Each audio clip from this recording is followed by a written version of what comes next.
बिस्मिल्लाहिर्रहमानिर्रहीम। अस्सलाम वालेकुम। मैं फ़रा और मैं हमज़ा। Thank you Hamza. कैसे हैं आप आज सुबह सुबह? मैं तो बहुत अच्छा हूँ अल्हम्दुलिल्लाह। आपको सबको पता है कि मुझे ज़ुकाम था, वो बिल्कुल ठीक हो चुका है और फ़रा भी इससे खुश है कि अब ज़ुकाम नहीं है, मुझसे घबराती भी नहीं, डरती भी नहीं है, दूर नहीं रहती। अच्छा आपने नोट कर लिया था इस बात को? मैंने पता नहीं लगने दिया था कि मैं यानी हमज़ा को थोड़ा दूर लेकिन डर लगता है आजकल, और आपको भी एहतियात करने की ज़रूरत है। ठीक है, हमें बहुत अजीज़ होते हैं, अपने फ्रेंड्स भी, दोस्त भी और घर वाले भी, लेकिन अगर पता चले इस मौसम में किसी को बुखार है या ज़ुकाम है तो थोड़ा सा अलर्ट हो जाना, बल्कि खासा अलर्ट हो जाना बहुत। और जिसको ज़ुकाम है उसको खुद भी ख्याल करना चाहिए कि वो फ़रा को भी ना पता लगने दे कि भाई मुझे पता लग गया है कि आप मेरे से दूर रह रही हैं, लेकिन आपको खुद भी एहतियात करनी चाहिए। अच्छा जी, आप सबको खुश आमदीद कहते हुए सब सवेरे पाकिस्तान में हमज़ा स्कूल शुरू हो चुके। बिल्कुल। तो एक मैसेज जो है ना वो ज़रूर यहाँ पर हम देना चाहेंगे उन तमाम बच्चों को जो स्कूल जाते हैं, और वहाँ पर ना एक हेल्दी कंपटीशन ज़रूर होना चाहिए। आपको शायद बचपन में याद हो या ना याद हो, मुझे याद है अपनी ज़िंदगी का वो फेज, जब तक कंपटीशन नहीं था ना तो आप लेड बैक थे, कोई आपको परवाह नहीं थी, लेकिन जैसे ही आपके सामने कोई खड़ा हो जाता है ना कि यार ये, तो फिर आप कोशिश करते हैं, एफर्ट करते हैं कि यार मैंने इससे आगे निकलना, लेकिन वो एफर्ट हेल्दी होनी चाहिए। जिस तरह फ़रा कह रही हैं कि आपको बस कोशिश करनी है कि आपने इससे बेहतर करना है और बेहतर करने की कोशिश करनी है। साथ अगर आप उससे बेहतर कर रहे हैं ना, फिर उसको भी थोड़ा सा आगे लेके चले कि भाई तू भी मजीद बेहतर कर सकता है। अच्छा, ये सारा करते हुए मेरी तरफ इशारा क्यों कर रहे हैं? मतलब मैं फ़रा कह रहा हूँ कि आप मुझे ना साथ लेके चले। आप बेहतर कर रही हो तो आप कहें कि हमज़ा तुम इससे बेहतर करो, मैं बेहतर कर रहा हूँ, we are a team, that's the spirit. अच्छा हमज़ा, आपको पता है 14वीं सदी ईस्वी की सबसे बड़ी साइंस की दरियाफ्त जो है वो नज़रिया इजाफियत है, जो कि आइंस्टाइन की एक फेमस उसकी जो डिस्कवरी है। आइंस्टाइन को बचपन में मैथ्स नहीं आता था। उसको स्कूल से जो है वो मतलब उसको मैथ्स नहीं आता था। अच्छा, फिर उसके बाद आप देख लें तो बहुत सारी ऐसी, और हमें पता चलता है नील बोहर, उसका दीनियात में दिल नहीं लगता था। यानी अगर हम सब कहें ना कि जी हम सारे ही परफेक्ट होंगे, मास्टर होंगे किसी चीज़ में, तो ऐसे नहीं होता। अच्छा, न्यूटन जो है उसे मुताला इंग्लिस्तान जो है, जैसे हमारे यहाँ माशरती उलूम है, नहीं समझ में आता था, उसके लिए ट्यूशन रखनी पड़ती थी। लेकिन एक उसी टाइम पे एक और जर्मन साइंटिस्ट था, डेविड हिल्बर्ट। वो भी रियाजीदान था और वो बड़ा प्राइज रियाजीदान था, लेकिन जो आइजैक न्यूटन, जो आइंस्टाइन है, उसने ये पहले ले आया था ये सारा जो है नज़रिया इजाफत, सिर्फ इसलिए कि उनका कंपटीशन इतना ज़्यादा था कि कौन दोनों में से आगे निकलता है, कौन ज़्यादा जल्दी करता है। तो उस कंपटीशन में आइंस्टाइन ज़्यादा परसिस्टेंट था हिल्बर्ट की निस्बत। सो और कुछ दिनों के फ़र्क से वो उस कंक्लूजन पे पहले पहुंच गया जिस पे वो बात। और आज तक दुनिया जो है उनको याद कर रही है जो आगे निकल गया था, सबको वो नाम आता है। बिल्कुल ऐसे ही। और इस तरह हेल्दी कंपटीशन हो तो इजादात होती हैं, हेल्दी कंपटीशन हो तो मुआशरा भी बेहतर होता है, और जो समाजी रवैये हैं हमारे और जो समाज के अंदर बेहतरी के काम कर रहे हैं उनके साथ भी हेल्दी कंपटीशन करें। एक बंदा अगर अच्छा काम कर रहा है उसके साथ भी कंपटीशन करें, मैं तुमसे भी अच्छा काम करूंगा, और इस तरह हमारा मुआशरा भी बेहतर होता जाएगा। फ़रा, टॉप स्टोरीज की जानिब चलें। नवाज शरीफ का लंदन में इलाज तो न हुआ, सियासत शुरू हो गई। एपीसी में जारहाना खिताब करके मुस्तकबिल के अज़ाइम बता दिए। लीगी रहनुमाओं को हुकूमत मुखालिफ तहरीक की तैयारियों की हिदायत। कोरोना फिर सर उठाने लगा। कराची में बढ़ते केसेस पर स्मार्ट लॉकडाउन की तजवीज़। मुल्क में गुज़श्ता रोज़ 50% केस सिर्फ कराची से रिपोर्ट हुए। फ्लोर मिल्स एसोसिएशन ने खतरे की घंटी बजा दी। अगले माह आटे के शदीद बुहरान की पेशगोई। मुल्क में इस वक्त 30 लाख टन गंदम की किल्लत है। Chairman flour mills association. तो जी जनाब, टॉप स्टोरी यही है कि मुल्क की सियासत जो है उसका पारा बैरून मुल्क से बैठकर साबिक वज़ीर आज़म मियाँ मोहम्मद नवाज शरीफ जो है वो मुसलसल हाई करते जा रहे हैं। अब तो उन्होंने खिताब जो है वो सीक्वेंस से करना शुरू, वीडियो लिंक पे करना शुरू कर दिया। 3 बड़ी अहम जो है, बल्कि 4, इसमें छोटी सी एक और चौथी बात भी ऐड हो गई थी। वो ये है, सबसे पहले तो ये कि उनको जो डिलीवर करने की कोशिश की गई तामील के अहकामात, वारंट जो थे वो नहीं वसूल किए गए। और उसकी तामील नहीं हो सकी। 2 दफ़ा गया है नुमाइंदा, लेकिन उसको रिफ्यूज़ कर दिया गया, वो वारंट्स जो हैं वो नहीं वसूल किए गए, जिसके नतीजे में फिर इस्लामाबाद हाई कोर्ट के चीफ जस्टिस मोहसिन अख्तर कियानी, जो supreme court Islamabad high court के जस्टिस हैं मोहसिन अख्तर कियानी साहब जो हैं, उन्होंने इसके ऊपर कमेंट भी किया। उस कमेंट को भी बड़ा लोगों ने डिस्कस किया। उन्होंने कहा कि अगर वो सज़ा उनको हो चुकी है और तामील भी नहीं हो पा रही है तो मजाक है फिर पूरे सिस्टम का कि इस तरह से वो निकल जाए। पूरे निज़ाम की तज़हीक का उन्होंने इसको, और फिर वो नहीं रिसीव कर रहे हैं, ये भी एक मामला है। और फिर बहुत अहम रिमार्क्स ये दिए कि कल को नवाज शरीफ वापस आके ये ना कहेंगे जी मुझे तो इल्म ही नहीं था, मुझे तो पता ही नहीं था। और उसके साथ फिर उसी टाइमिंग में तकरीबन हम देखते हैं कि सेंट्रल एग्जीक्यूटिव कमेटी का अगर इजलास होता है मुस्लिम लीग नून की, तो वहाँ पे नवाज शरीफ वीडियो लिंक से खिताब करते हैं। तो वो फिर अगर वारंट नहीं वसूल किए जा सकते लेकिन खिताब किया जा सकता है, ये है वो एक फ्रेम जिसके अंदर सारी गुफ्तगू जो है वो फिर चली। अच्छा, नवाज शरीफ ने कमेंट भी किया, अदालती जो कमेंट्स थे ना उनके ऊपर कि जी कि ये कैसे रिमार्क्स हैं, मुझे बड़ी हैरत हुई है रिमार्क्स सुन के। लेकिन अदालत तो यही कह रही है कि आप तो वहाँ बैठ कर सिस्टम पर हंस रहे होंगे कि ये सारे कोशिश करके, हुकूमत कोशिश कर रही है, अदालतें कोशिश कर रही हैं, लेकिन अब वापस नहीं आ रहे। और जो नवाज शरीफ की बॉडी लैंग्वेज है और जिस तरह की वो गुफ्तगू कर रहे हैं, उससे पता यही चल रहा है कि वो वापस कोई नहीं आने लगा। कहा भी जा रहा है ना कि वो इलाज करवा कर ही वापस आएंगे। अब अदालत जो है वो मुसलसल इसरार कर रही है कि उन्हें वापस लेकर आया जाए ताकि उनके खिलाफ जो भी उनकी ज़मानत के ऊपर जो भी कार्रवाई है वो की जा सके। हुकूमत इसमें किस दर्जे कामयाब रहती है, एक तो ये सवाल है। दूसरा एक सवाल जो है वो ख्वाजा आसिफ ने भी उठा दिया कल, जब उन्होंने अपनी गुफ्तगू में एक जिक्र किया कि उनको एतबार नहीं है आसिफ अली जरदारी साहब पे। वो कहते तहफ़्फ़ुज़ात हैं मुझे अभी भी हैं, इस वक्त भी हैं। लेकिन शाहिद खाका नवासी साहब जो है उन्होंने भी इस पूरे मामले पर कुछ बात में पेश भी हुए थे। उन्होंने क्या कहा था वो आपको सुना। जब धरना हुआ उनको पैगाम भेजा गया DGSI की तरफ से कि आप अपना ओहदा छोड़कर चले जाएं। इलेक्टेड आदमी ओहदे छोड़कर नहीं जाते, ये उन्होंने बात का जिक्र किया है। ये चीज़ें मुल्क के हक में नहीं है, मुल्क में जमहूरियत के हक में नहीं है। मुल्क की तरक्की ऐसे ही कामों से रुकती है। उन्होंने पर्दाफाश कर दिया, जो धरना इमरान खान का था उसका पर्दा आज चाक हो चुका।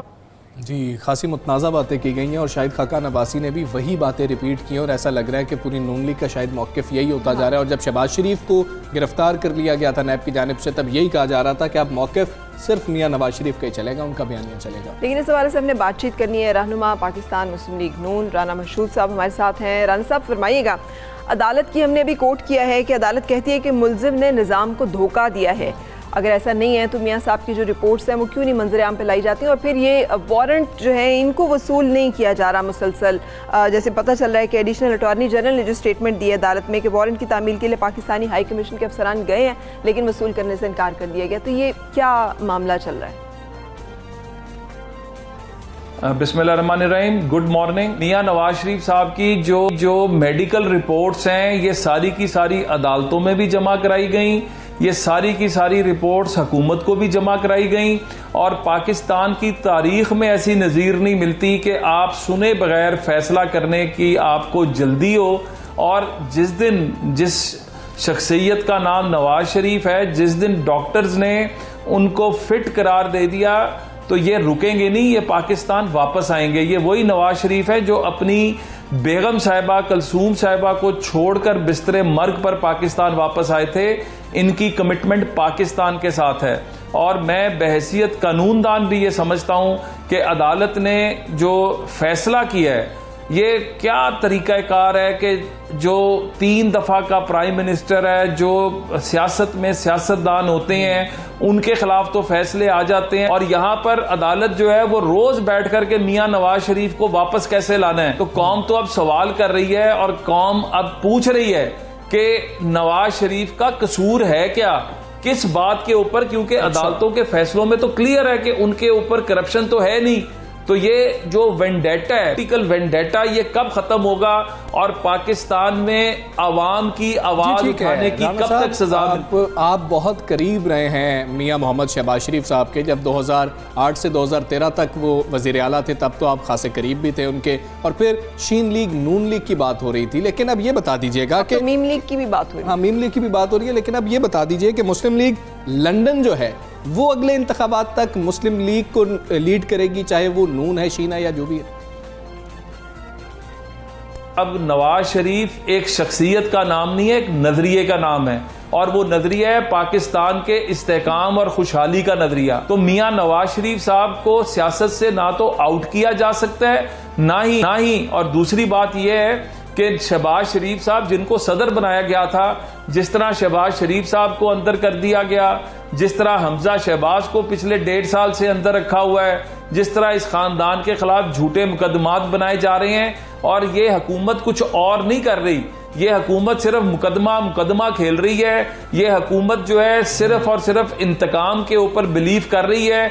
ना अवाम को रिलीफ देने की बात हो रही है, ना अवाम के लिए कोई काम हो रहा है। पाकिस्तान को रोज बरोज कर्जों की दलदल में फंसाया जा रहा है। पाकिस्तानियों पे रोज बरोज जो है जीना तंग किया जा रहा है। जिस दिन मियां नवाज शरीफ साहब ठीक हो गए, वो उस दिन खुद पाकिस्तान आएंगे, और वो वक्त दूर नहीं है कि जब वो आएंगे, और जिस दिन वो आएंगे ये सारी बसात लिपट जाएगी, और वो पाकिस्तान जिसके लिए हमारे बुजुर्ग कुर्बानियां दी थी, जिद्दोजहद की थी, उस पाकिस्तान को हम हासिल करके रहेंगे इंशाअल्लाह ताला। अच्छा राना साहब, आप मुसलसल जिस दिन की बात कर रहे हैं, लेकिन अदालत तो इस दिन की बात कर रही है। वो तो कह रहे हैं कि वारंट गिरफ्तारी की तामील क्यों कर मुमकिन नहीं हो रही है। और बड़े सख्त रिमार्क्स हैं इस्लामाबाद हाई कोर्ट के कि मियां नवाज शरीफ सिस्टम को धोखा देकर लंदन में गए। आप नहीं समझते कि इस तरह से अदालतों से तो आईनी रिलीफ मिलने का नहीं है इम्कान, तो फिर आपकी हिकमत अमली क्या है? मियां नवाज शरीफ जो है, जैसे पहले हमजा ने पूछा, वापस नहीं आएंगे, वहीं से ही सारी सियासत जो है उसको चलाया जाएगा? देखें, मैं ये समझता हूं कि जजेस जो हैं, मुझे नहीं समझ आती कि जजेस क्यों इस तरह के कमेंट्स देते हैं। इन्हीं जजेस, इसी अदलिया से सिसिलियन माफिया भी निकला, गॉड फादर भी निकला। ये एक सियासतदान के लिए तो ऐसे अल्फाज निकल आते हैं, लेकिन एक ऐसा शख्स जिसने खुद अपनी किताब में लिखा कि उसने पाकिस्तानी डॉलरों के एवज बेचे, एक ऐसा शख्स जिसने अमेरिका के आगे पाकिस्तान के घुटने टिकवा दिए जब 9/11 हुआ, एक ऐसा शख्स जिसने पाकिस्तान की खुद मुख्तारी को कंप्रोमाइज किया, उसके बारे में तो ये अदालतें खामोश हो जाती हैं और ये जजेस खामोश हो जाते हैं। अगर ये इसी तरह के कमेंट सबके बारे में दे रहे होते, और जजेस जो है ना वो अपने फैसलों से बोलते हैं, जजेस जो हैं वो अपनी पसंद नापसंद का इजहार नहीं करते, और सिस्टम को धोखा, क्या इसका मतलब है कि हुकूमत ने जो JIT बनाई थी, हुकूमत ने जो मेडिकल बोर्ड बनाया था, हुकूमत के जो डॉक्टर्स ने रिपोर्ट दी थी, तो ये क्या वो झूठ बोला गया था? आज भी वो सब डॉक्टर्स, इवन इनकी जो मिनिस्टर है हेल्थ की, वो भी कहती हैं कि नवाज शरीफ साहब की जेन्युइन एक बीमारी थी जिसकी बुनियाद पर वो बाहर गए हैं। और मैं फिर कहूंगा कि मुझे नहीं समझ आती कि ये क्यों अपने आप को इस तरह करके मतलब कंप्रोमाइजिंग सिचुएशन में लेकर आते हैं, और क्या हासिल करना चाहते हैं। ये इनके सामने डॉक्टर्स भी यहाँ पर मौजूद हैं, उनकी रिपोर्ट्स भी मौजूद हैं, उसकी बुनियाद पर इनको बात क्या करनी। मियां नवाज शरीफ ने अब बराह रास्त तसादुम का जो रास्ता है उसको चुन लिया है? क्योंकि अब वो जिस तरीके के बयानात दे रहे हैं, अगर बात की जाए इदारों के खिलाफ बात कर रहे हैं, और अदलिया की बात की जाए तो अदलिया के अहकामात को माना नहीं जा रहा है, तो क्या अब महाज आराई का आगाज हो चुका है? अंजाम क्या होगा? क्या कोशिश है मुस्लिम लीग नून की? देखें, पहली बात है कि किसी से कोई महाज आराई नहीं है। आईने पाकिस्तान जो मुतफ़िक़ा तौर पर बना था, उस आईने पाकिस्तान के अंदर अदारों का दायरा कार, उनका इख्तियार, जो प्राइम मिनिस्टर है उसका इख्तियार, जो आईनी अदारे हैं, तमाम अदारे, चाहे वो पार्लियामेंट है, चाहे वो कोई और अदारा है। साथ रहिएगा, हम कंटिन्यू करेंगे। लेकिन फवाद चौधरी साहब हमारे साथ हैं। फवाद चौधरी साहब, कल एक बड़ा अहम और एक बड़ा मुतनाज़ा सा बयान जो है वो ख्वाजा आसिफ का सामने आया है, जहाँ पर उन्होंने आसिफ अली जरदारी साहब के ऊपर अपने तहफ़्फ़ुज़ात का इजहार किया है कि उन्हें आज भी एतबार नहीं है बावजूद कुछ माजी के वाक़यात। It's difficult for me to believe even today, ये उनका कहना था। फवाद चौधरी साहब, इसकी क्या वजूहात हैं, और क्या आपके ख्याल में फिर PDM जो है वो आपको नज़र आ रही है अपने उसी मजबूती के साथ आगे बढ़ती हुई? देखिए, पहली बात तो जाहिर है कि जो ख्वाजा आसिफ साहब का बयान है वो इस अमर की गमाजी करता है कि PMLN और पीपल्स पार्टी जो है उनका आपस में जो इत्तेहाद हुआ है ये आर्जी है, और इसका मकसद सिर्फ ये है कि आप हमारे केसेस बचाएं और हम आपके केसेस बचाएं, और इससे जो ना इनकी कोई आपस में नजरियाती असास एक है, ना इनका आपस में कोई सियासत एक है, ना ही इनका आपस में कोई नजरिया एक है। इनका इस वक्त इत्तेहाद है वो सिर्फ और सिर्फ ये है कि नवाज शरीफ साहब और ख्वाजा आसिफ और ये लोग अपने पैसे बचाना चाहते हैं और जरदारी साहब एंड कंपनी अपने पैसे बचाना चाहते हैं। तो इस तरह के जो छोटे मकसद के लिए सियासत होगी तो जाहिर है वो देर पा तो नहीं हो सकती। ठीक है। और चौधरी साहब, ये जो नून लीग के मौक़िफ़ सामने आ रहे हैं, ख़ासतौर पर मियां नवाज शरीफ खासे एक्टिव हो गए हैं, तो वो जो बयानात दे रहे हैं, जिस तरह का खिताब कर रहे हैं, इदारों के बारे में बातें कर रहे हैं, आप क्या समझते हैं कि इस तरह की गुफ्तगू जो उनकी जानिब से की जा रही है बाहर बैठकर, क्या कोई अखलाकी जवाज़ ऐसे शख्स के पास है जो बाहर इलाज कराने गया हो और वापस ना आ रहा, उधर बैठ के बातें कर रहा और पूरी पार्टी ये बात सुन रही हो? दूसरा, मरियम नवाज एक्टिव होती हुई फिर से नजर आ रही हैं, क्या कुछ पीटीआई की गवर्नमेंट को पंजाब में खुसूसी तौर पर कोई मुश्किलात हो सकती हैं? देखिए, पहली बात तो ये है कि ये तो जो मेरा मौक़िफ़ हमेशा यही था, जिस तरह से इनको बाहर नहीं जाने देना चाहिए, और उसकी वजह यही थी कि जब हमेशा ये एक दफ़ा बाहर जाएंगे तो ये जिस तरीके से फ्रॉड करके, जिस तरह अब तो इस्लामाबाद हाई कोर्ट के जज साहब की ऑब्जर्वेशन है कि चकमा दे के और फ्रॉड करके वो जो है वो बाहर गए हैं और अब वो बाहर बैठ के इदारों को निशाना बना रहे हैं। जब इस तरह के साहिबान बाहर चले जाते हैं तो फिर वो बैरूनी एजेंसीज के एसेट भी बन जाते हैं, और ये एक मेजर प्रॉब्लम होता है पाकिस्तान जैसे मुल्कों में, जो थर्ड वर्ल्ड हमारे जो कंट्रीज हैं, तो उनकी जो पॉलिटिकल लीडरशिप है वो फिर इस्तेमाल होना शुरू हो जाती है। तो इसलिए इनको इस तरह से बाहर नहीं जाना देना चाहिए था, लेकिन खैर बार वो चले गए। और अब वो जिस तरीके से वहाँ से बयानात दे रहे हैं वो इसलिए दे रहे हैं, वो ये चाहते हैं कि उनके मुकदमात के ऊपर उसको रिलैक्सेशन दी जाए। अब वो प्राइम मिनिस्टर साहब ने थोड़ा पहले ये कह दिया था कि ये सारे लोग आपस में मिल भी जाएंगे और इनके आपस में अलायंस भी हो जाएंगे और ये सारे शोर भी मचाएंगे। तो ये कोई ऐसा काम तो हो नहीं रहा जो इमरान खान ने जो प्रेडिक्शन नहीं की हो। उन्होंने तो पहले ये कह दिया था, तो हम तैयार हैं इंशाल्लाह, जलसे वगैरह करें, मरियम बीबी करें तो ठीक है, उनका हक है वो करें और हम भी देख लें। फवाद चौधरी साहब, ये भी फरमाइएगा कि जो मीम लीग कहा जा रहा है कि अब मीम लीग जो है वो फंक्शनल होगी है इसलिए कि नून लीग बाहर है, शीन लीग जो है वो गिरफ्तारी शहबाज शरीफ साहब ने अपनी दरख्वास्त ज़मानत वापस ली थी खुद, तो अब ये सारे मामलात की रोशनी में भी बताइएगा, जो एक कंट्रोवर्सी थ्योरी ये भी चल रही थी कि नून लीग को तोड़ने की बात की जा रही है। जब नून और शीन में डिवीज़न नहीं हुई तो ख्वाजा आसिफ वाली स्टेटमेंट का सामने आ जाना, आप समझते हैं कि इस तरह की कोई डिविजन्स, कोई ऐसी फॉल्ट लाइंस भी क्रिएट की जा रही हैं या हो रही हैं नून लीग के दरमियान में? और मुस्लिम लीग नून का जो बयानिया है मरियम नवाज की क़यादत में, वो किस तरह से आपको नज़र आ रहा है आइंदा कुछ अरसे में पाकिस्तानी सियासत में? वो तो देखो ना, वो तो होगी ना, जो इसलिए कि देखिए PMLN का जो ऑर्डिनरी वर्कर है या इवन जो MPA है या MNA है, वो इदारों के खिलाफ, स्पेशली फौज के खिलाफ तो तहरीक कराने को तैयार नहीं, और हमेशा से जो PMLN का वर्कर है वो पाकिस्तान की फौज के साथ, इदारों के साथ खड़ा रहा। अब अगर उसकी लीडरशिप उसको कहेगी कि नहीं, हमारे केसेस खत्म कराने के लिए आप निकलें और इदारों के खिलाफ जो है वो एक महाजराई करें, तो उसके अंदर रिफ्ट आना, उसके अंदर ब्लॉक्स बनना, वो तो एक कुदरती अमल है और वो PMLN। ठीक है। फवाद चौधरी साहब, अदालत ने कहा, इस्लामाबाद हाई कोर्ट ने, जिस तरह से आपने भी बात की, उन्होंने रिमार्क्स दिए कि नवाज शरीफ का बैरून मुल्क जाना पूरे निज़ाम की तज़हीक है। तो वो जो निज़ाम है, उस सिस्टम है, उसकी गेट कीपिंग तो हुकूमत वक्त की थी, तो हुकूमत का फेलियर नहीं आप समझते? और अब नवाज शरीफ वहाँ पर वारंट गिरफ्तारी वसूल ही नहीं कर रहे हैं, हुकूमत उनको वापस कैसे लेके आएगी? ये उनको वापस आना एक सीधा अमल होगा और इसमें कोई शुबा नहीं है। उसकी वजह यह है कि जब वो, जैसे मैंने पहले कहा कि जब ये लोग बाहर चले जाते हैं तो फिर बहुत सारा जो इंटरफेरेंस है वो उसमें बढ़ जाती है, वो एसेट बन जाते हैं। इल्ताफ हुसैन को हम वापस नहीं ला सकते डिस्पाइट दैट। आप देखिए वो तो हेट क्राइम्स में और मर्डर्स में इन्वॉल्व है यहाँ पे, और वो वापस नहीं आ सका, तो इनको लाना तो पेचीदा मन होता है। लेकिन बहरहाल फिर भी एक्सट्रेडिशन की एक कार्रवाई जो है वो तो अब हुकूमत शुरू करने जा रही है। ठीक है। अच्छा फवाद चौधरी साहब, मुहाजराई की जो सूरत हाल नज़र आ रही है इसमें मुल्क में, ये जो मुसलसल एक सियासी टेम्परेचर बढ़ रहा है, एक PDM ने ये भी ऐलान कर दिया 11 अक्टूबर से वो शुरू कर देंगे सारा मार्च, आपके ख्याल में ये हुकूमत के ऊपर असरअंदाज नहीं होगा? क्या हुकूमत इससे अंडर प्रेशर आएगी, नहीं आएगी? इसके लिए इस तरह का टेम्परेचर ऊपर जाना हुकूमत के लिए या मुल्क के लिए अच्छा तो बहरहाल नहीं है। लेकिन मसला दूसरी तरफ यह है कि अगर आप ब्लैकमेल ही होते हैं, अगर आप यही करते रहे कि नहीं हमारे केसेस अगर आप खोलेंगे तो हम सियासी तहरीक से लाएंगे, और उसके बाद आपको केसेस में रिलीज देने पड़ते हैं, फिर इस तरह भी तो मुल्क नहीं चलता।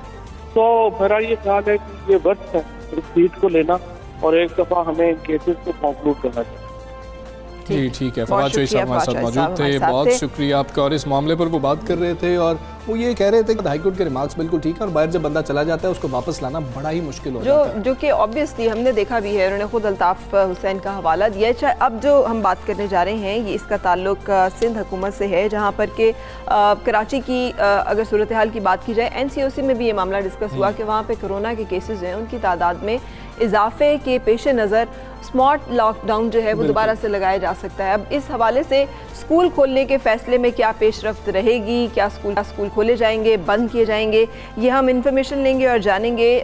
सूबाई वज़ीर तालीम सईद गनी साहब हमारे साथ हैं। सईद गनी साहब, थैंक यू फॉर ज्वाइनिंग। बताइएगा सर, ये NCOC अगर स्मार्ट लॉकडाउन की तजवीज़ दे रहा है और कोरोना केसेस में इजाफा है वहाँ पर, तो क्या स्कूल्स खुले रखे जाएंगे या इसके बारे में कोई मुशावरत की जा रही है कि रिकंसिडर किया जा सकता है स्कूल खोलने के फैसले को और बंद भी किए जा सकते हैं? देखिए, अभी तक ये हतमी तौर पे कहना कि केसेस क्यों बढ़ रहे हैं ये थोड़ा मुश्किल है, लेकिन जो एक वजह बाज़ाहिर हो सकती है वो ये है कि इस वक्त तमाम जो चीज़ें पहले बंद थी वो रीओपन हो गई हैं और उसमें ख़ास तौर पे जो शादी ब्याह हैं, जो तकारीब होती है शादी ब्याह की, वो शुरू हो गई हैं। उसमें ज़ाहिर है कि तादाद भी ज़्यादा होती है और जो हमारा अपना एक्सपीरियंस है, मैंने खुद कई जगहों पर जब मैं गया हूँ तो वहाँ बिल्कुल भी लोग एहतियात नहीं करते हैं, बावजूद इसके कि जो शादी की तकरीब जहाँ हो रही होती है वो जो इंतजामिया है उन्हें वो प्रोवाइड करते हैं, मास्क वगैरह भी देते हैं, बहुत सारी चीज़ें करते हैं, लेकिन लोग उसको इस्तेमाल नहीं करते हैं। एक सबब ये भी हो सकता है। फिर अभी रिसेंटली बहुत सारे ऐसे इवेंट्स गुजरे हैं जिसमें बड़ी गैदरिंग्स हुई हैं, मजहबी त्यौहार गुजरे हैं, तो मुख्तलिफ असबाब उसके हो सकते हैं, लेकिन अभी यकीन से कहना कि कोई एक वजह जिसकी वजह से हो रहा है वो नहीं होता। दूसरा जो सवाल आपने पूछा मुझसे कि स्मार्ट लॉकडाउन कहाँ कर रहे हैं, तो ये स्मार्ट लॉकडाउन नहीं होगा। NCOC में एक फैसला हुआ जिसमें एक और टर्म इस्तेमाल की गई है कि माइक्रो स्मार्ट लॉकडाउन जी, और इसका मतलब ये रखा गया है कि पहले तो स्मार्ट लॉकडाउन की सूरत में कुछ मखसूस इलाके और मोहल्ले बंद कर दिए जाते थे, इस मरतबा वो भी नहीं होंगे, लेकिन अगर कहीं कुछ केसेस आ जाते हैं किसी एक घर में, दो घरों में, तो उन घरों को जो है वो कोशिश की जाएगी कि वो सील कर दी जाए, वहाँ से लोग जरूरत पर बाहर न जाएं। और अगर वहाँ रहने वाले अफराद के पास इसी जगह नहीं है कि वो अपने आप को घर में आइसोलेट कर सके, तो फिर उनको शिफ्ट कर दिया जाएगा किसी हुकूमत की। जी ठीक है सैयद गनी साहब, जिस तरह से माइक्रो स्मार्ट लॉकडाउन की आप बात करें तो UC8 जो है मंगू पीर की, वहाँ पर तो उसका नफाज कर भी दिया गया है कि वहाँ पर केसेस सामने आ रहे थे। दूसरा, आप ये कहते रहे कि केसेस इसलिए बढ़ रहे हैं क्योंकि टेस्टिंग ज़्यादा हो रही है, हमने कैपेसिटी बढ़ा दी है, टेस्ट ज़्यादा कर रहे हैं, लेकिन जो वज़ीर सेहत सिंध थी अजरा पेचोहो, वो कहती रही स्कूलों को नहीं खोलना चाहिए। क्या आप अब ये समझते हैं कि एक वजह स्कूलों को खोलना भी है कि केसेस इसलिए कराची में बढ़ रहे हैं? देखिए, अभी तक स्कूलों के हवाले से तो ऐसी कोई चीज सामने आई नहीं है, और ये भी ध्यान रखें कि स्कूल जो है वो खुले कोई ज्यादा अर्सा हुआ नहीं है, और जो केसेस आते हैं उनमें थोड़ा सा वक्त लगता है, लेकिन स्कूलों में भी कुछ केसेस आए जरूर हैं। लेकिन जो शरह है स्कूलों में जो हम टेस्ट कर रहे हैं उसकी बुनियाद पर, तो वो इतनी ज्यादा नहीं है। आज तक जो है वो तकरीबन 0.75% जो केसेस हैं वो स्कूलों से आ रहे हैं, जिसमें अक्सरियत तो जो टेस्ट कर रहे हैं वो असादा की है, और इस वक्त हम तकरीबन कोई 58,000 से ज्यादा टेस्ट कर चुके हैं, जिसमें 12,000 की रिपोर्ट भी आना बाकी। तो स्कूलों में जो टेस्ट हो रहा है उसकी शरह ज्यादा नहीं है, लेकिन मैंने इससे पहले कहा कि मुख्तलिफ वजूहात हो सकती है, हो सकता है कि ये भी एक वजह कहीं थोड़ी बहुत हो। बिल्कुल सही, लेकिन सर ये 747 केसेस में से 365 जो है वो कराची में रिपोर्ट हो रहे हैं। ऑब्वियसली इसमें बच्चे भी होंगे इस फैमिलीज़ में, तो अब जैसे मैंने आपको कहा, कोई इस बारे में लाए अमल तय पाया है कि अगर खुदा न खास्ता सूरत हाल बिगड़ती है तो स्कूल क्या कंसिडर किए जाएंगे कि बंद किए जाएं, या ये हतमी फैसला कि नहीं स्कूल खुले ही रखे जाएंगे और माइक्रो स्मार्ट लॉकडाउन के साथ मैनेज किया जाएगा सूबे को? देखिए, खिलाफ हम इस बुनियाद पर नहीं थे कि कोई फैसला कर रहा है तो उसके खिलाफ हुकूमत करेगी। वजह ये थी कि हम ये समझते थे कि शायद इसका असर पर ज्यादा नहीं होगा, लेकिन बहरहाल अगर कोई एक डिसीजन होता है किसी फोरम पर, तो हमारी तो कोशिश होती है कि हम उस पर अमल दरामद करें। और ये तासुर भी बड़ा गलत है कि सिर्फ हुकूमत NCOC और NCOC के फैसलों को नहीं मानती। मैं तो इस तरह आपको बेशुमार चीजें गिनवा सकता हूँ जिससे ये साबित होगा कि सिंध हुकूमत शायद इस वक्त तमाम सूबाई हुकूमतों में सबसे ज्यादा एसपी और एसपीओसी के फैसलों पर अमल दरामद करती है। जिस तरह अभी पिछले दिनों हमने अगर सिर्फ एक हफ्ता डिले खोलने का जो सेकंड फेज था उसमें डिले की, तो उससे बहुत ज्यादा तनकीद हुई और तासुर लिया गया कि हम उनके शायद खिलाफ जा रहे हैं। लेकिन दूसरी तरफ खैबर पख्तूनख्वा ने भी मुख्तलिफ फैसले किए, बलोचिस्तान ने भी मुख्तलिफ फैसले किए, उस पर वो आवाज नहीं उठी। तो जो फैसले होते हैं उसमें सूबों के पास एक गुंजाइश जरूर होती है कि अपने हालात के मुताबिक अगर चाहें तो जी थोड़ी जी, हालात के मुताबिक उन वो फैसलों पर अमल दरामद किया जाता है। सईद गनी साहब हमारे साथ मौजूद थे, बहुत शुक्रिया। ये बहुत अहम मामला है क्योंकि स्कूल खुल गए, छोटे बच्चे भी अब स्कूल चले गए और कराची में केसेस जो हैं वो 50% से ज़्यादा हैं, जिस तरह से आपने सईद गनी साहब से पूछा। हमें एक ब्रेक लेना और ब्रेक के बाद फिर आपसे मुलाकात।